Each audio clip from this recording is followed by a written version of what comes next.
Hi there ATV owners. Today in your 2010 Polaris Sportsman, we're going to be taking a look at and showing you how to install Brightway Group's 12 volt 14 amp hour AGM battery. So here we've got our new battery on the left and our old battery on the right, just so we can get a little comparison between them. You can see that they're the same dimensions, so it's going to fit in there.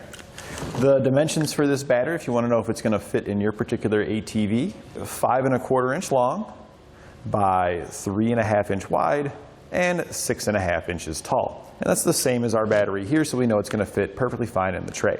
And this is a pretty common size that you're going to find on many other ATVs out there. We need to make sure we're matching the proper voltage. The old battery here was a 12 volt battery, so we want to make sure that our new battery here is also 12 volts, which this one is. The other thing that we also want to make sure is that it has enough capacity to operate our ATV the way it was designed to do. So you want to make sure you have at least the capacity that your originally battery does here. And it's okay to exceed that a little bit. If you got a little extra capacity, it's not really going to hurt anything. It gives you a little bit more potential amperage for an output, and it can probably run a little bit longer than one with slightly lower capacity. So this one here is going to be 12 volts with a 12 amp hour capacity, and our new one's going to be 12 volts with a 14 amp hour capacity. So we got just a little bit more charge inside this one than we do our old one here. But they're both going to still run at 12 volts. It's going to work with those 12 volt applications, and it's still the same size. We'll begin the replacement of our battery on our Sportsman here by removing the seat cover. Here at the back of the seat cover, you're going to have an opening, and there's a metal rod here that we're going to grab and we're going to lift up, and that's going to release the seat.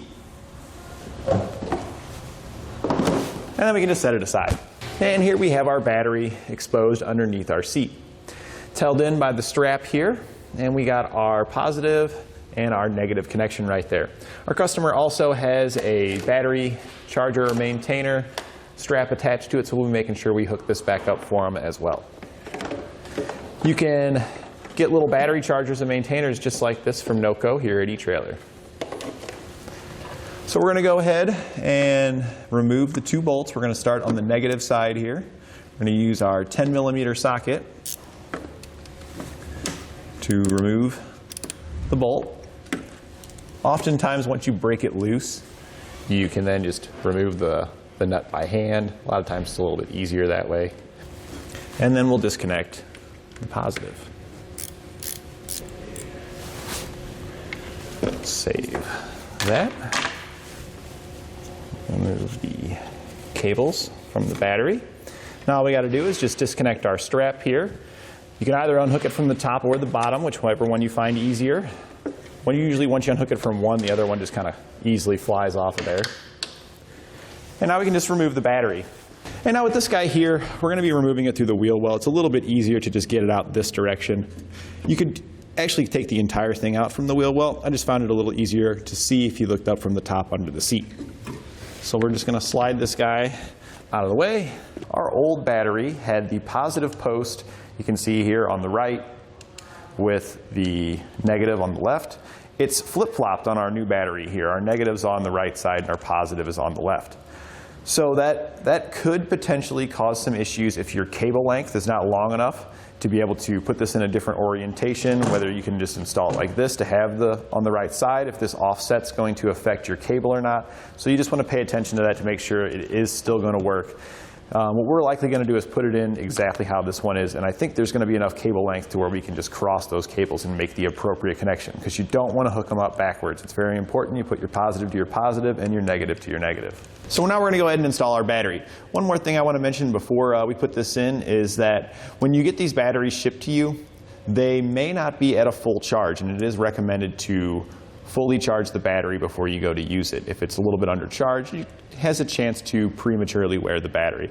So once you get this home, make sure you pop it up on your charger and top it up all the way. Make sure your charger is set to AGM, because it is a different charge strategy for a flooded lead acid battery than an AGM. So once you got your charger hooked up, top that thing off. We've got ours topped up. We're going to go ahead and put it into the ATV now. We're just going to slide it in, set it right back into the tray. So now we'll just hook up our batteries. We want to make sure we are putting the any accessories that you might have back on. So we're just going to run those through there. And then we slid our nut into the side with it being vertical with the open hole here, so we can mount it on the side. That's pretty neat that they give you that option. Now, getting this tightened down, I did find it was a little bit easier to get them started rather than using a socket like when we took them off, but to use a screwdriver, because that way you can kind of push the bolt into the hole to get those threads to line up. Now that we've got our positive connected, we're just going to grab all of our negative connections and we'll hook them up over here on the negative side. Then we'll take our negative cable here, we're going to line it up with the top, and I've inserted the nut sitting on top, so I'm looking down and I can see the threads now. And we're just going to line these up, drop the bolt down in there, and then once again I'm going to grab my screwdriver to tighten these down because I just find it easier to get it lined up with our nut. And just make sure it's nice and snug there. Looks like we're all good. So we can go ahead and reinstall our strap now. And with this guy, I did find it a little bit easier if you start hooking the bottom first. So I'll just hook the bottom down there and then bring the top up here and it'll just hook right there. We can go ahead and put our seat back in place. It just kind of hooks in at the front. You can see there's a couple of tabs there. And then push it down to lock it back into place. Let's go ahead and see if it starts. We're going to go ahead and turn the key on. Good sign. We already can see that it's showing I'm in neutral here, and our light for our gauge is lit up, so that means we do have some power. So let's go ahead and start her up.